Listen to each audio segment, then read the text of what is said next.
In the heart of the Middle East, three storms gather at once. Israel debates annexing the West Bank. Washington floats a radical plan to remake Gaza. And on the battlefield, assassinations stretch from Yemen to Tehran. A conflict once contained now threatens to engulf the entire region.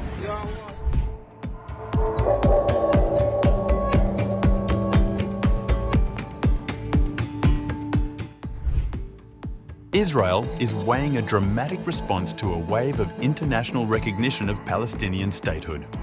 According to a report by Reuters quoting 3 Israeli officials, annexation of parts of the occupied West Bank is under active consideration and will be discussed by Prime Minister Benjamin Netanyahu's security cabinet.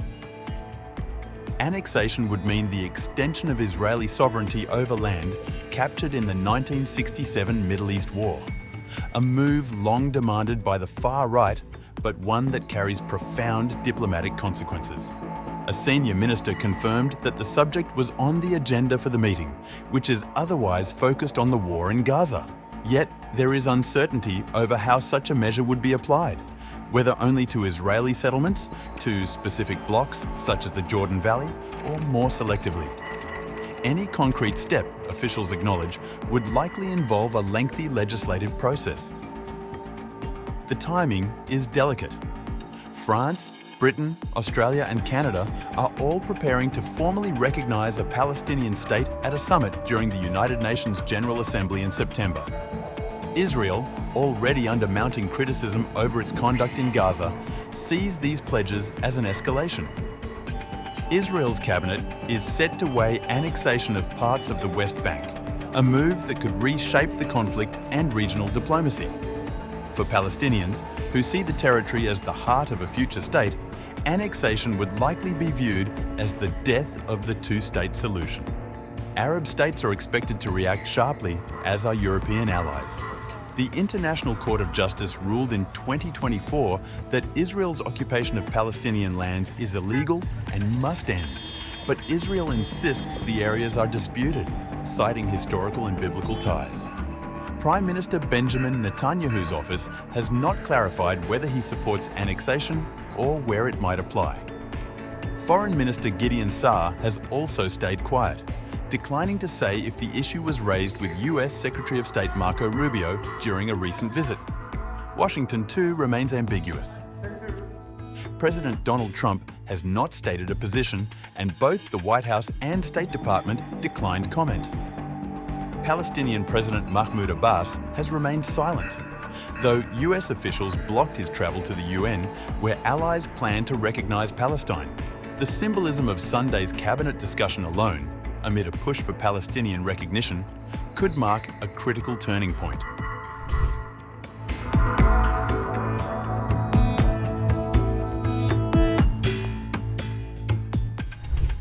While Israel debates annexation, a parallel discussion is unfolding in Washington, one with equally far-reaching implications. According to the Washington Post, a 38-page prospectus is circulating inside the Trump administration outlining a post-war plan for Gaza. The document, seen by the paper, proposes that the United States directly administer the enclave for at least a decade, relocating much of its population during reconstruction. The plan carries the name Gaza Reconstitution, Economic Acceleration and Transformation Trust, shortened to the Great Trust. It was developed by the US-backed Gaza Humanitarian Foundation, or GHF, a controversial group that coordinates aid deliveries in cooperation with the Israeli military and private American contractors. Israel prefers GHF to the United Nations, which it accuses of letting militants divert aid. A proposal for Gaza envisions mass relocation of residents, either abroad or into restricted humanitarian transit areas, with compensation through digital tokens, cash, rent subsidies, and food aid. The plan aims to transform Gaza into a manufacturing and tourism hub dubbed the Riviera of the Middle East.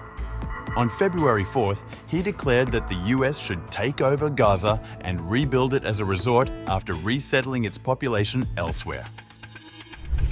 The US should take over the war-battered enclave and rebuild it as the Riviera of the Middle East. The remarks, and now the leaked plan, have triggered alarm. Palestinians and humanitarian groups denounce the scheme as forced relocation under another name. The United Nations has already warned of the human cost of the current US-backed aid model.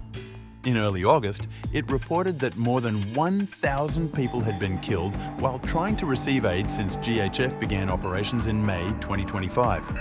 Most shot by Israeli forces near distribution sites. Meanwhile, Israeli operations inside Gaza continue. Overnight, air and ground bombardments pummeled the suburbs of Gaza City, destroying homes and forcing more families to flee. The military has ended temporary pauses for aid, declaring the area a dangerous combat zone.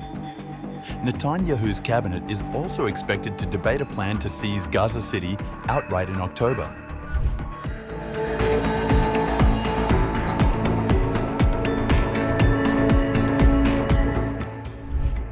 Israel's battlefield strategy is now unmistakable. The fight will not be confined to Gaza. On August 30th, Israeli forces assassinated top Houthi officials in Yemen and Hamas's military spokesman Hudayfa Samir Abdallah al-Khalut, better known as Abu Ubaidah. The strikes were part of what the Israel Defense Forces describe as a broader offensive campaign. At a situational assessment in the Northern Command, IDF Chief of Staff Ayal Zamir set out the military's stance in stark terms. The IDF is acting offensively, with initiative and operational superiority across all arenas and at all times. He listed the string of recent operations, from Yemen and Lebanon to Syria, and issued a warning that Israel's reach extends beyond Gaza. The bulk of Hamas's ruling leadership that remains is abroad, and we will reach them too. We continue our efforts and operations to return all the hostages, both living and the fallen. The Northern Command continues to strike and destroy threats in their early stages. The message is clear. Targeted assassinations will continue until what Israel calls its mission is complete. Already in July 2024, Israel killed Hamas leader Ismail Haniyeh in Tehran, a strike that reverberated across the region. The IDF is now preparing for the October offensive aimed at conquering Gaza City, with reservists ordered to report for duty. Yet even as fighting intensifies, military leaders are trying to reassure civilians in Israel's north, where cross-border tensions with Hezbollah have displaced thousands. For Netanyahu, the stakes are enormous. On one front, his government weighs annexation in the West Bank, risking an international backlash. On another, it considers the US plan for Gaza, which could reshape the territory for a generation. And on the battlefield, his generals vow to take the fight across the region, striking enemies from Beirut to Tehran.